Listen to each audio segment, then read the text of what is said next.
26 जनवरी 2002 को Indian flag code में संशोधन किया गया।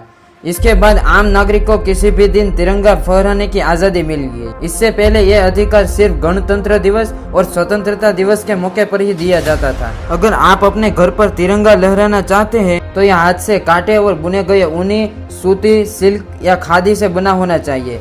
इसका आकार चौकार होना चाहिए। इसकी लंबाई और चौड़ाई 3/2 होना चाहिए। केसरिया रंग हमेशा ऊपर होना चाहिए। आगे बढ़ते हुए दोस्तों, सूर्योदय से सूर्यास्त के बीच ही तिरंगा फहराया जाता है। झंडे को कभी भी जमीन पर नहीं रखा जा सकता।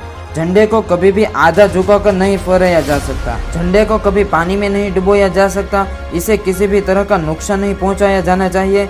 साथ ही तिरंगे को किसी भाग को जलाने या नुकसान पहुंचाने के अलावा इसके लिए शाब्दिक तौर पर भी अपमानजनक शब्द नहीं प्रयोग करने चाहिए। ऐसा करने पर दोषी को 3 साल की जेल या जुर्माना या दोनों ही हो सकता है। आगे बढ़ते हुए दोस्तों, झंडे को व्यावसायिक तौर पर प्रयोग नहीं किया जाना चाहिए। किसी को सलामी देने के लिए झंडे को झुकाया नहीं जाएगा। अगर कोई शख्स झंडे को किसी के आगे झुका देता हो या उसका वस्त्र बनाकर मूर्ति को लपेट देता हो या फिर किसी मृत व्यक्ति के शव पर डालता है तो इसे तिरंगा का अपमान माना जाएगा।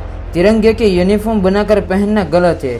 अगर कोई शख्स कमर के नीचे तिरंगा को कपड़ा बनाकर पहनता है तो यह भी अपमान माना जाएगा। तिरंगे को अंडरगारमेंट, रुमाल बनाकर भी इस्तेमाल नहीं किया जा सकता। आगे बढ़ते हुए दोस्तों, झंडे पर किसी भी तरह के अक्षर नहीं लिखे जाएंगे। खास मौकों और राष्ट्रीय दिवसों जैसे कि गणतंत्र दिवस, स्वतंत्रता दिवस के मौके पर झंडा फहराए जाने से पहले उसमें फूलों की पंखुड़ियां रखने में कोई आपत्ति नहीं है। आगे बढ़ते हुए दोस्तों, गाड़ी, रेलगाड़ी या वायुयान की छत, बगल या पीछे के हिस्से को ढकने के लिए तिरंगा का यूज नहीं किया जा सकता। झंडे का इस्तेमाल किसी इमारत में पर्दा लगाने के लिए नहीं किया जा सकता। और दोस्तों, फटा या मेला या कुचेला झंडा नहीं फहराया जाना चाहिए। यदि झंडे को किसी मंच पर फहराया जाता है तो उसे इस प्रकार से लगाया जाना चाहिए कि जब वक्ता का मुंह श्रोता की ओर हो तो उस झंडा उसकी दाहिनी ओर रहे। किसी दूसरे झंडे को राष्ट्रीय झंडे से ऊंचा या उससे ऊपर या उसके बराबर नहीं लगाया जा सकता। तो दोस्तों, आप झंडा फहराने से पहले इन नियमों को ध्यान में रखकर झंडा फहराएगा।